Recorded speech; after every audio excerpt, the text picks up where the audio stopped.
주님께 올려드립니다. 우리 예수님께서는 부활이고 생명인 줄 믿습니다. 여러분, 예수님께서는요 죽으셨을 뿐만 아니라 다시 부활해 주심으로 말미암아서 오늘 우리에게도, 저와 여러분에게도 부활이 있는 것을 증명해 주신 줄 믿습니다. 그래서 예수님의 부활을 통해서요 나의 부활을 바라보는 자로서 살아가게 하신 것, 그것이 바로 예수님께서 우리에게 보여주신 소망이십니다. 여러분, 우리가 이 땅을 살아갈 때 여러 두려움 속에서 살잖아요. 얼마나 무엇이 여러분을 두렵게 하는지 각자마다 다른 것 같아요. 어떤 사람은 인간관계의 문제가 너무나 두렵게 만들기도 하고, 또 어떤 사람에게 있어서는 여러분 이 사회나 직장에서의 문제가 자기를 두렵게 하기도, 어떤 사람에게는 물질의 문제가, 어떤 사람에게는 가족의 문제가 두렵게 만들고 걱정하게 만들고 힘들게 만들고 괴롭게 만들어서 살아가고 있는 게 우리들인데요. 여러분, 그런데요 이 땅을 우리가 두려움 없이 살게 만드는 그 능력은 어디 있습니까? 우리 신자가요 다 같이 신자로서 살아가고 있는데, 여러분 하나님이 원하시는 평강과 담대함을 누리면서 살 수 있는 길은 어디 있던가요? 여러분, 우리 안에요, 우리 심령 가운데 여러분 하나님께서 주인 되셔서 부활되신 그 부활의 능력이 우리 가운데 믿어질 때에, 오늘 우리 신자는요 이 땅을 살아갈 때에 평강과 담대함으로, 오늘 주님 주신 기쁨으로 이 땅을 살아갈 수 있게 되는 줄 믿습니다. 오늘 우리가 이 본문의 말씀 읽었는데요, 이 본문의 말씀은요 부활을 믿지 않는 사두개인들이 예수님께 와서 질문을 드립니다. 이에 대해서 예수님께서 답변해 주신 내용이 기록되어 있는 것이 바로 이 본문의 말씀입니다. 과연 이 말씀을 통해서 하나님께서 이 시간도 우리에게 무엇을 깨닫게 하시고 무엇을 말씀하시는가, 나에게 주시는 하나님의 음성이 있는 은혜의 시간 되시기를 간절히 축원드립니다. 마가복음 12장 18절 말씀 보니까요, 부활이 있다고 없다고요? 없다고 하는 누가 등장합니까? 사두개인들이 등장했다. 사두개인이 누구예요? 사두, 네 개의 머리를 갖고 있는 사람들인가요? 그건 아니죠. 이 사두개인들은 어떤 자들이냐 하면 당시 지도계층이었어요. 지도계층이었는데 당시에 이 로마와 결탁을 해서 당시에 정권을 다 잡고 있었던 그런 사람들이 이 사두개인들이었고 귀족계층이었다, 이렇게 생각하면 됩니다.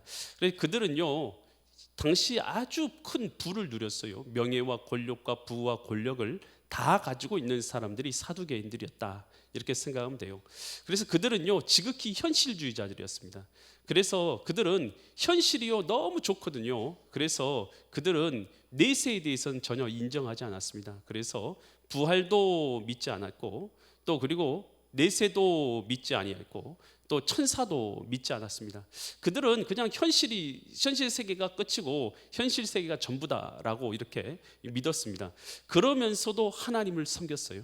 그래서 하나님께서는 현재에만 우리에게 복을 주신 하나님, 이런 의미를 가지고 그들이 섬기고 있었던, 하나님을 섬기고 있었던 자들이 바로 이 사두개인들이었습니다. 그러니까 자기들이 믿고 있는 바를요 분명히 이 정당성을 이제 분명히 말하기, 정당하기 위해서 예수님께 와서 이렇게 질문을 드리는 거예요. 말도 안 되는 질문을 드린 거죠. 가상으로 만들어낸 질문이 어떤 질문이냐면, 7 형제, 남자 형제들이 있었는데 이들이 한 여자하고 결혼한다는 거예요. 그래서 첫째가 먼저 결혼했는데 첫째가 먼저 죽게 되었더니 그 형수와 이 둘째가 다시 결혼하고, 둘째가 죽고 나서 그 남은 형수와 다시 셋째가 결혼하고, 다시 셋째가 죽으니까, 남자 형제가 죽으니까 넷째가 그와 결혼하고, 다섯째가 결혼하고, 여섯째가 결혼하고, 일곱째가, 한 여자와 7 형제가 다 결혼하게 되었는데, 그러면 부활하면 이 여인은 누구의 아내가 됩니까? 라고 질문한 것이죠. 실제로 일어난 일은 아니지만 이제 이것을 뭘 말하고자 했냐면, 부활은 그 터무니없는 이야기다. 부활하면은 이게 어떤 누구의 아내가 되겠느냐? 그런 것은 도저히 말도 되지 않는 것이 아니냐? 라고 이것을 증명하기 위해서 예수님께 이 질문을 해온 것이죠. 당시에 이런 결혼 방법이 가능했느냐? 예, 가능하긴 했어요. 당시에 계대 결혼이라는 것이 있었습니다. 그래서 가족 중에서 형님이 먼저 죽게 되었을 때 그 아내가 이제 미망인이 남게 되잖아요.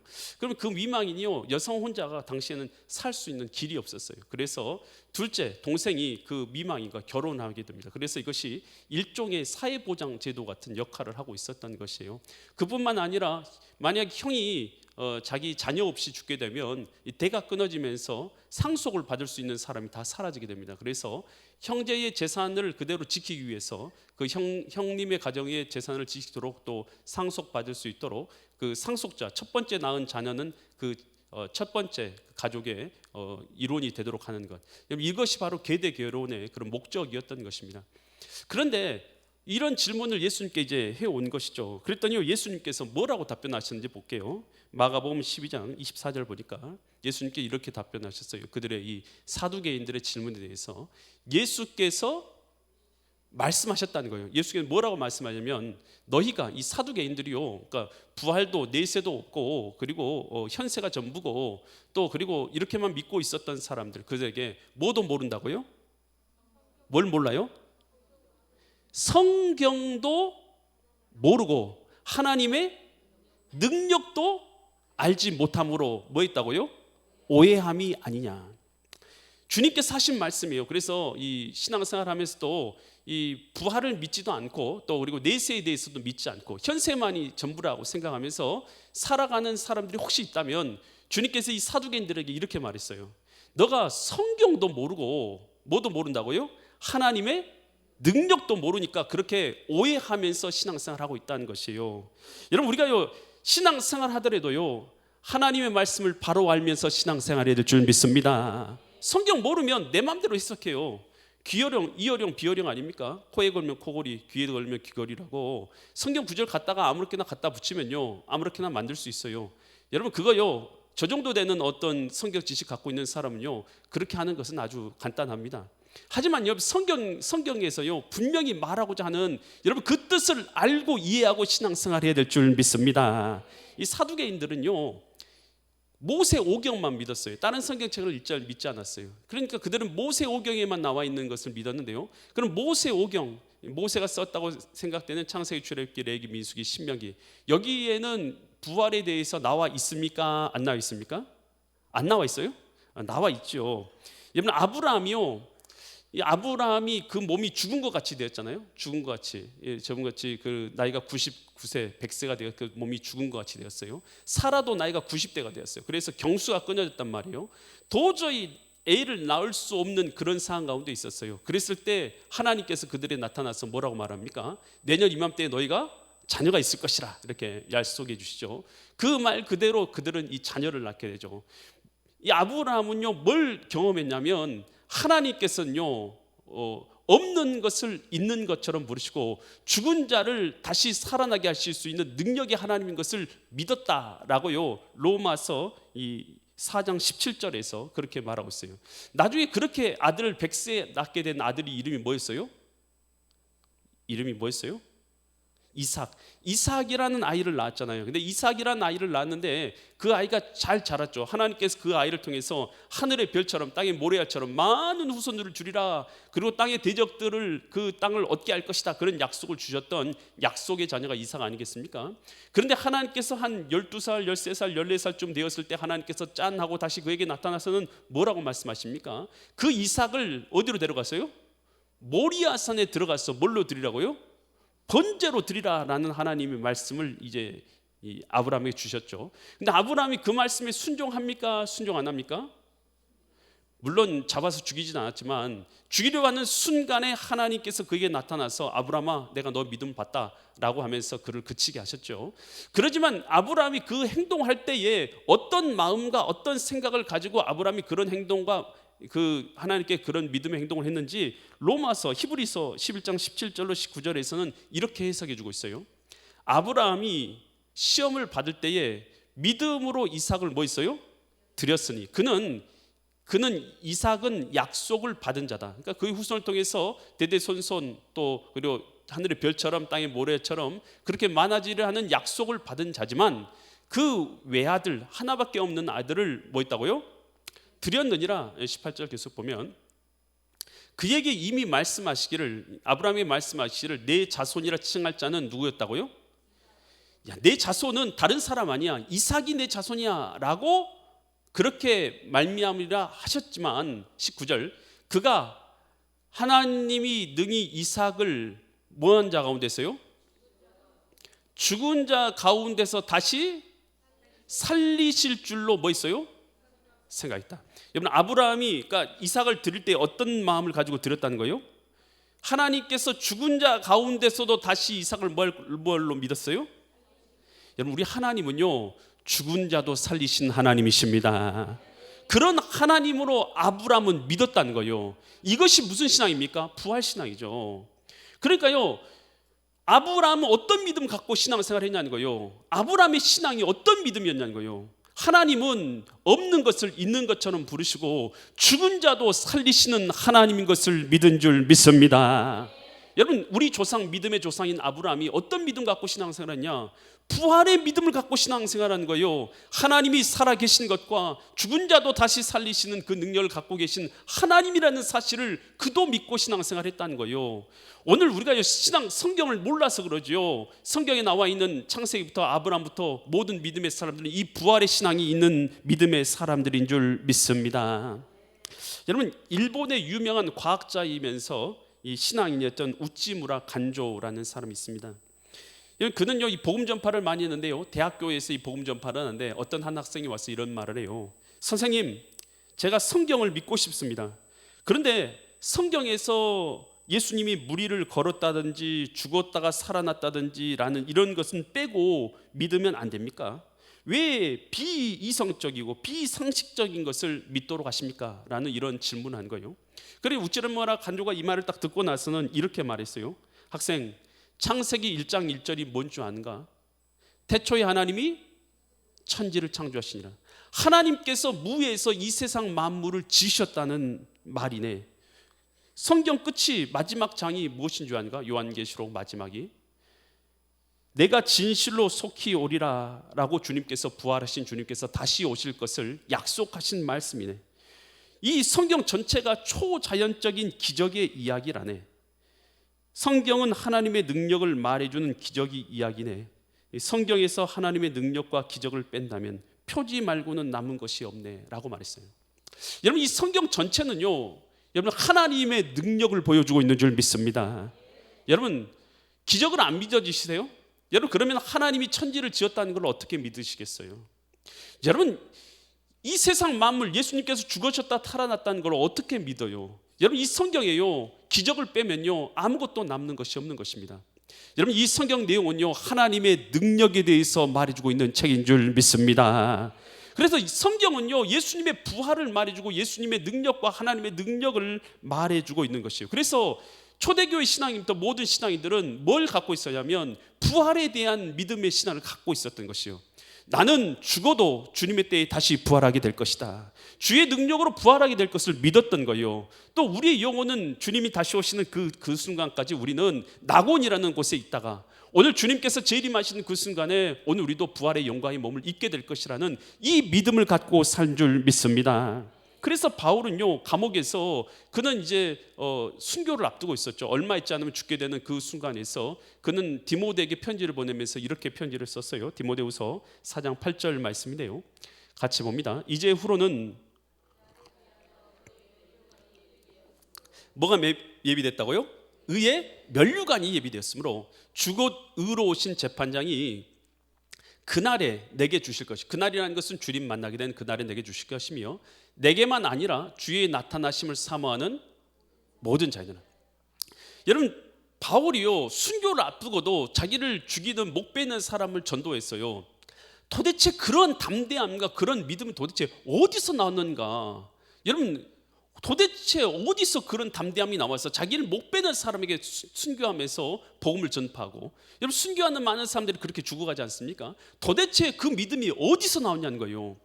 여러분, 예수 그리스도의 부활을 속에서 나의 부활의 신앙을 갖고 신앙한 생활을 하는 사람들이었는 줄 믿습니다. 부활에 대한 믿음이 그 가운데 있으니까요 죽음 앞에서 더 이상 두렵지가 않았다라는 것입니다. 여러분, 우리가요 주님 앞에서 죽음 앞에서도 두렵지 않는 신앙생활, 여러분, 우리가 이 땅을 살아갈 때요, 이 땅에서 믿음의 삶을 살아가고 하나님의 뜻대로 살아갈 수 있는 능력, 그건 어디 있냐? 부활신앙 가운데 들어있는 거예요. 그래서 고린도전서 15장 42절로 44절에서 이렇게 말하고 있어요. 죽은 자의 뭐도요? 죽은 자의 부활도 그와 같으리니, 이것을 죽은 자의 부활을 믿는다면 이 땅에서 뭘 심어요? 썩을 것, 우리의 몸 다 썩을 것이잖아요. 우리 썩을 이 몸으로 심어지는 삶을 살아가는 거예요. 의를 위해서, 생명을 위해서 살아가고. 그래서 어떤 것으로 다시 살아나게 된다는 거예요? 썩지 아니할 것으로 주님 앞에서 다시 살아나게 되며, 43절, 욕된 것, 이 땅의 사랑은 다 욕된 것이고 거짓된 거 악한 것이잖아요. 욕된 것으로 심고 어떤 것으로 다시 사나요? 주님 앞에서 영광스러운 것으로 다시 살아나며, 이 땅에는 뭘로 심어져요? 약한, 우리 몸 얼마나 약해요. 병들고 아프고 쓰러지고 우리 다 그러잖아요. 약한 것으로 심고 뭘로 다시 살아나요? 다시는 병들고 죽지 않은 영생의 몸을 가지고 다시 살아나게 될 줄 믿습니다. 다시 살아나게 된다는 거예요. 44절, 그러므로 육의 몸, 우리 육체의 몸으로 심고 뭘 거두는 거예요? 하나님께서 베풀어 주신 신령한 몸으로 다시 살아나나니 육의 몸이 있은즉 또한 영의 몸도 있느니라. 여러분, 우리가요 죽으면 어떻게 돼요? 여러분, 우리 죽으면, 여러분, 미수 그리스도 믿는 사람은 어디로 들어갑니까? 우리 영혼이 낙원이라고 불려지는 천국으로 들어가요. 우리 영혼이 낙원이라는 곳으로 들어가게 됩니다. 언제까지 그렇게 돼 있어요? 예수님이 재림하시는 그 순간까지 우리는 낙원에서, 천국이라는 낙원에서 우리의 영혼이 살게 되는 것이죠. 그때 예수님 재림하면 어떻게 됩니까? 여러분, 우리에게요 예수님께서 부활의 새 몸을 입혀주신다. 할렐루야. 그래서 예수님이 부활의 새 몸을 입혀주시는데, 그 몸은요 지금처럼 약하고 쓰러지고 넘어지고 병들고 고통받는 몸이 아니라, 여러분, 죽지 않고 영생하는 몸으로서 오늘 우리는 강건한 몸으로, 썩지 않은 몸으로 다시 살아나게 될 줄 믿습니다. 여러분, 이 사실을 믿기 때문에 이 땅을 살아갈 때에 오늘 우리가 믿음으로 살아가는 거예요. 왜냐하면 믿음으로 살아갈 만큼 하나님께서 우리에게 영광으로 갚아주실 것이기 때문인 줄 믿습니다. 그래서 마가복음 12장 25절에서 예수님이 이렇게 말씀하세요. 죽은 자 가운데서 뭐 할 때는요, 다시 살아나게 될 때는 뭘 안 가요? 장가도 아니 가고 시집도 아니 가고 하늘에 있는 뭐 같아요? 천사들과 같으니라. 여러분, 우리 이 땅에서는요, 우리 인간이라는 것은요, 하나님께서는 생육하고 번성하라는 하나님의 명령을 받아서 이 땅에서는 결혼도 하고 시집도 가고 장가도 가서 자녀도 낳고 그렇게 살아가요. 하지만 우리가요, 우리야 이제는 부활의 몸을 입고 또 천국에 올라갔을 때는 영혼일 것이고, 부활의 몸을 다시 입게 되었을 때는 오늘 우리는 그때처럼 지금처럼 우리 연약함을 갖고 있는 자가 아니에요. 그래서 더 이상 결혼을 해서 자녀를 낳고 기르고 그런 일들은 더 이상 일어나지 않는 것이에요. 그때는요 어떤 존재예요? 천사하고 비슷한 존재라는 거예요. 천사보다 실제적으로는 더 높은 지위에 올라간 자들이에요. 천사가 바로 우리를 섬기는 자들이 되기 때문에 오늘 우리는 실제적으로는요 천사보다 더 높은 자리에 올라가는 자들이 되는 것이죠. 그래서 우리가 어떤 자가 된다고요? 천사 같은 존재가 된다는 거예요. 그래서 우리 부활의 모습은 어떤 것이냐? 오늘 이 현재 같은 우리 갖고 있는 아프고 질병에 아프고 또 죽고 또 고통받고 그리고 육체적 한계를 갖고 있는 그런 몸을 가지고 태어난 것이 아니에요. 그때는요 이 몸을 훨씬 벗어나는 능력의 몸으로 하나님 앞에서 이 부활하게 될 것을 말해주고 계셔요. 여러분, 예수님께서 우리 부활의 모습에 대해서 우리가 유추할 수 있는 모습들을 우리에게 보여주셨는데요, 예수님께서 이 헐몬산에 올라가셨을 때 이 마태복음 17장 1절로 2절에서 이렇게 변화가 되시는데요, 엿새 후에 예수께서 베드로와 야고보와 그 형제 요한을 데리시고 따로 높은 산 헐몬산으로 올라가셨더니 2절 보니까 그들 앞에서 어떻게 되셨어요? 변화됐어요. 그 몸이 변화돼서 그 얼굴이 뭐같이 빛나요? 해같이 강한 빛으로, 더 이상 눈을 떠서 볼 수 없을 만큼 강한 빛으로 해처럼 빛이 나고 옷은 뭐처럼 됐어요? 빛과 같이 휘어졌던 거예요.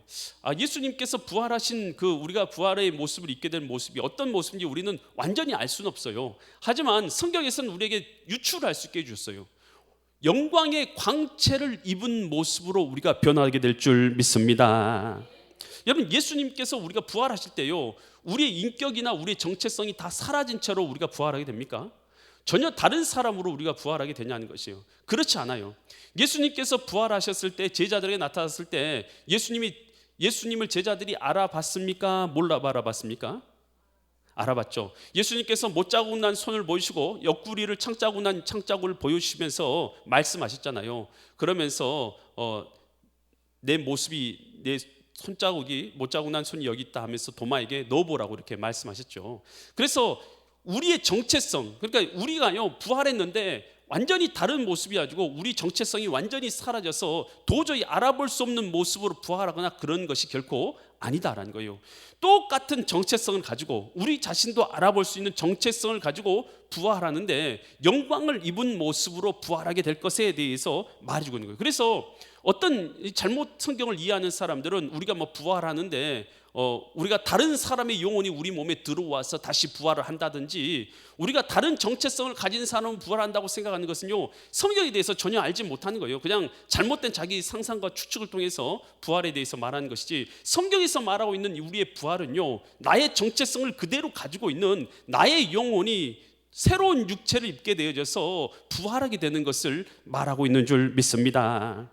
또한 예수님께서는 부활하신 다음에 제자들 앞에 나타나기도 하고 갑자기 사라지시기도 하고 또 그런데 육체를 가진 것처럼 또 음식을 드시기도 하고 그런 모습을 보였단 말이에요. 그래서 우리가 생각하고 있는 지금 현실에 우리가 가지고 있는 이 육체의 한계성을 가지고 있는 그 육체가 아니라 이젠 더 이상 썩지 아니하고 영원하고 하나님 앞에 죽지 아니하는 부활의 능력, 불멸의 능력을 가진 존재로서 우리가 부활하게 될 것을 믿으시기 바랍니다. 그래서 요한계시록 21장 4절에서는 이렇게 말하고 있죠. 모든 눈물을 그 눈에서 닦아주시니 다시는 뭐가 없어요? 죽음이 없다는 거예요. 죽음이 없고 애통하는 것, 눈물 흘릴 것도 없고 곡하는 것도 없고 아픈 것. 지금 우리는 조금만 해도 아프잖아요. 잠만 못 자도 피곤한데. 그런데 아픈 것이 다시 있지 아니하리니 처음 것들이 다 어떻게 됐어요? 여러분 우리 다시 부활, 예수님 재림하실 때 우리가 입게 되는 이 부활의 모습 가운데는요 처음 것들이 다 지나가게 되는 줄 믿습니다.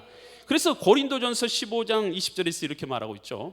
그러나 이제 그리스도께서 죽은 자 가운데서 다시 부활하셔서 잠자는 자들의, 죽은 자들의 뭐가 됐어요? 첫 열매가 되셨도다. 여러분 예수님이 부활하신 것을 믿으십니까? 그러면 예수님의 부활을 속에서 나의 부활을 믿을 수 있기를 바랍니다. 나도 예수님처럼 부활하게 될 것이다.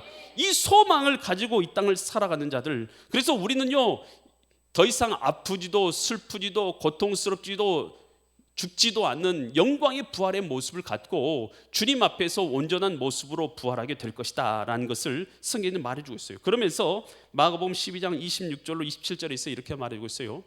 죽은 자가 살아난다는 것을 말할진대, 이 부활에 대해서 말할진대, 너희가 모세의 책 중에서 가시나무 떨기에 관한 글에 하나님께서 모세에게 이르시되, 하나님께서 모세에게 뭐라고 말씀하셨냐? 나는 누구의 하나님이요?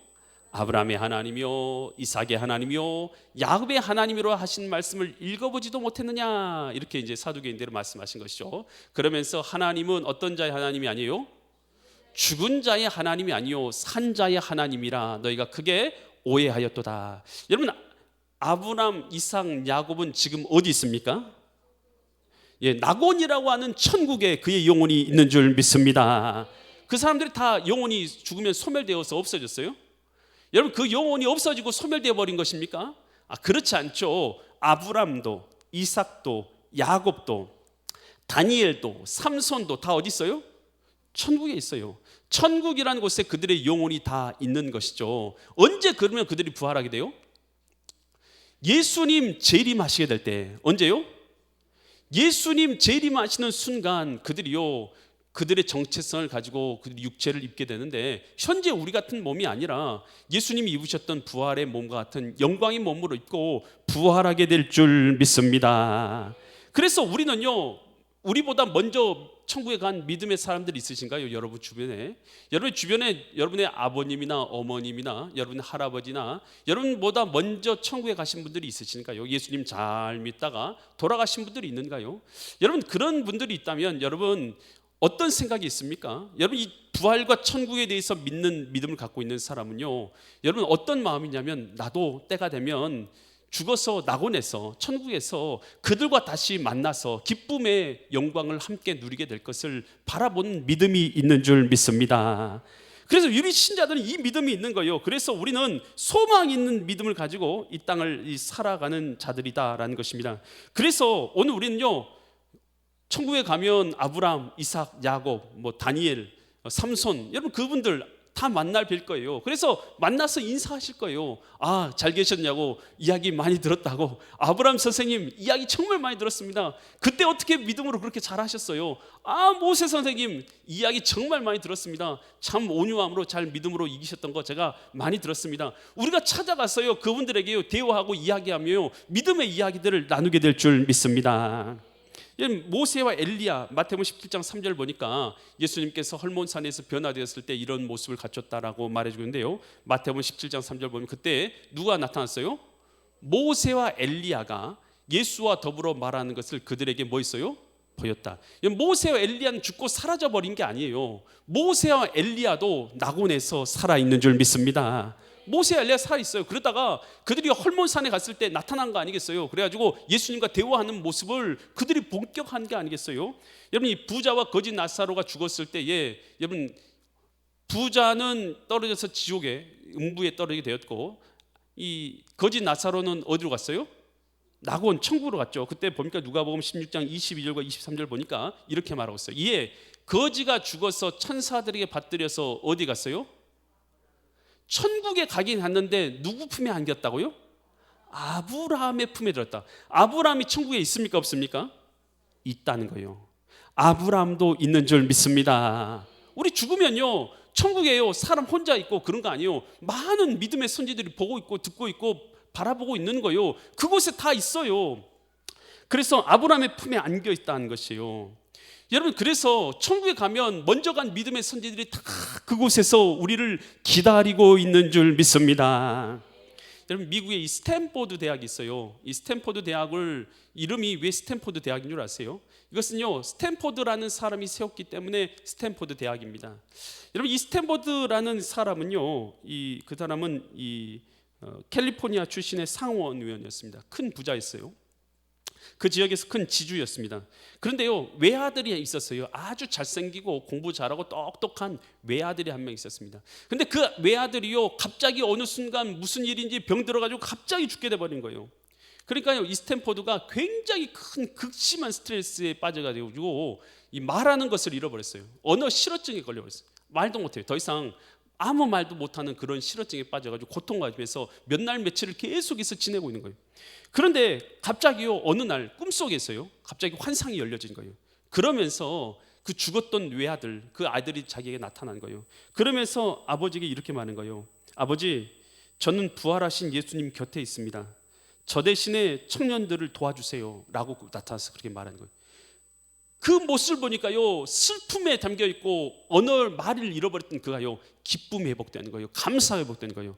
그러면서요, 그가요, 믿어지는 게 뭐냐면 예수님도 부활해서 살아 계시고 내 아들도 살아 있다. 이것이 그에게 깨달아지는 거예요. 그러니까요, 그가요, 그의 아들이 그에게 말해준 소원대로 내가 청년들을 위해서 일해야 되겠다라고 했어요. 자기의 전 재산을 들여서 세운 대학교가 스탠포드 대학입니다. 그리고 그는 평생이요, 죽을 때까지 자기의 모든 재산을 들여서 이 가난해서 공부하지 못한 아이들을 돌보아서 공부하는데 가르치다가 그의 인생을 마무리한 사람이 스탠포드예요. 여러분, 이 부활의 소망은요, 우리에게 어떤 삶을 살게 만드냐? 여러분, 오늘 우리로 하여금요, 소망 없는 자로서 사는 것이 아니라 영광의 소망을 갖고 이 땅을 살게 하는 줄 믿습니다. 그래서 데살로니가전서 4장 13절로 17절에 있어 이렇게 말해요. 형제들아, 자는 자들에 관하여, 자는 자는 죽은 자를 말합니다. 죽은 자들에 관하여 너희가 알지 못함을 우리가 원하지 아니하노니 이는 소망 없는, 부활의 소망 없는 다른 이와 같이 뭐하지 않도록요? 슬퍼하지 않게 하려 함이라. 14절, 우리가 예수께서 죽으셨다가 다시 살아나셨음을 두 글자로 부활을 뭐할진데요? 믿을진데 이와 같이 예수 안에서 자는 자들도, 죽은 자들도 하나님이 그와 함께 뭐 하실 거라고요? 데리고 오시리라. 천국에서 낙원에 있는 자들 부활의 몸을 입고 오게 하실 거라는 거예요. 15절, 우리가 주의 말씀으로 너에게 이것을 말하노니 주께서 뭐 하실 때까지요? 강림 재림하실 때까지 우리 살아남아 있는 자도 자는 자 죽은 자보다 결코 앞서지 못하리라. 16절 주께서 호령과 천사장의 소리와 하나님의 나팔 소리로 하늘로부터 뭐 하실 거라고요? 강림 재림하시리니 그리스도 안에서 죽은 자들 그때 어떻게 된다고요? 먼저 일어나게 되고 17절 그 후에 우리 살아남은 자들도 그들과 함께 구름 속으로 끌어올려져서 공중에서 주를 영접하게 하시리니 그리하여 우리가 항상 주와 함께 있으리라. 여러분 우리는요 예수님 재림하실 때에 부활의 영광에 동참하게 될 줄 믿습니다. 먼저 가서 죽어있는 영혼이 천국에서 낙원에서 영광을 누리고 있는 그들도 우리가 함께 만나서 영광에 면접하고 만나서 우리가 기쁨을 누리며 영원히 주님과 함께 살아갈 그 부활의 영광을 모습을 바라보면서요 이 땅을 살아갈 때에 죽는 것이 무서워서 평생 조롱 노릇하며 사는 자들을 해방하기 위해서 오신 예수님, 그 예수님의 뜻대로 오늘 우리가요 부활의 능력을 바라보면서 이 땅에서 주님이 원하시는 삶을 평강과 담대함으로 기쁨으로 이 땅을 살아가시는 믿음의 거룩한 성도들 되시기를 예수 그리스도의 이름 받들어 간절히 축원드립니다. 기도드리겠습니다.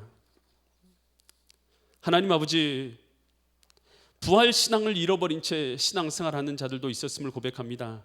오늘 우리에게 부활 신앙만이, 오늘 우리에게 소망이요 생명이요, 오늘 우리로 두려움을 이기고 죽음에 대한 두려움도 이기고 이 땅을 기쁨으로 감사로 믿음으로 살게 하는 능력인 줄 믿습니다.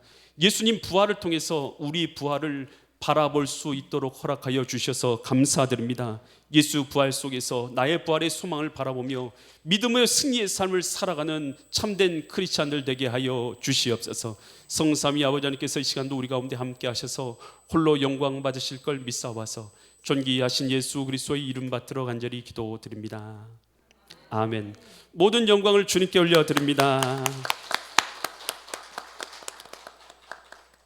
여러분 다 같이 자리에서 일어나셨어요. 우리 찬양 한 곡 부르시고 축도하심으로 예배를 마치겠습니다. 주 하나님 독생자 예수 날 위하여 오셨네. 내 모든 죄 사시고 죽음에서 부활하신 나의 주. 여러분 우리가 믿고 있는 하나님은요 부활하신 능력의 주, 살아계신 하나님인 줄 믿습니다. 이 마음을 가지고 이 찬양 함께 하기로 합니다.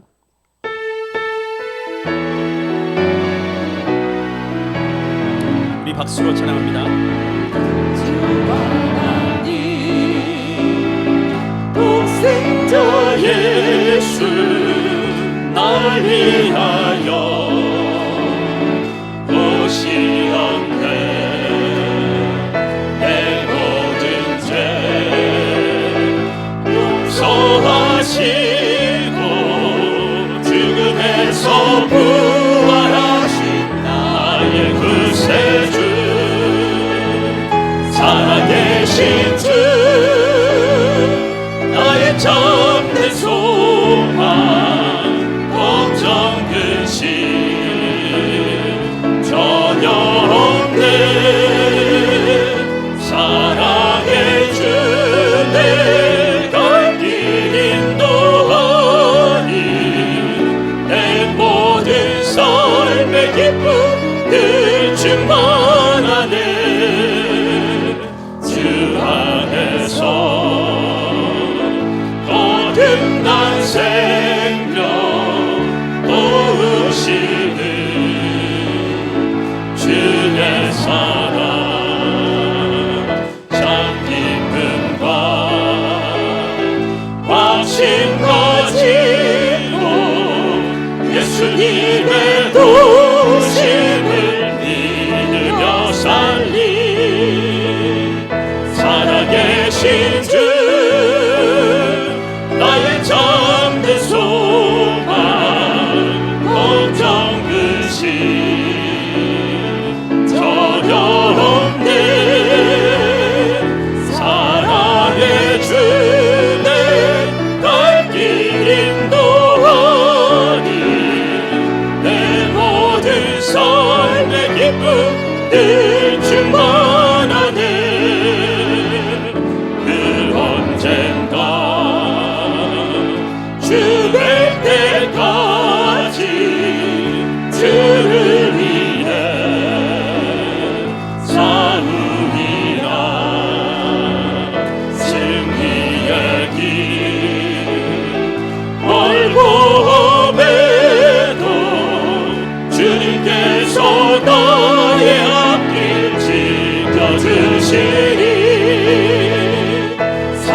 되신 주 나의 참된 소망 걱정 근심 전혀 없네 사랑의 주 내 갈 길 인도하니 내 모든 삶의 기쁨 늘 충만하네 모든 영광과 존귀와 능력 받으소서 주님 받으소서 영광과 존귀와 능력 받으소서 주님 받으소서 그리스도 살아계신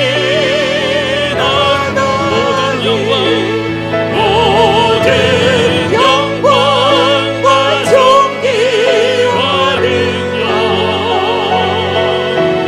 받으소서 주님 받으소서 영광과 존귀와 능력 받으소서 주님 받으소서 그리스도 살아계신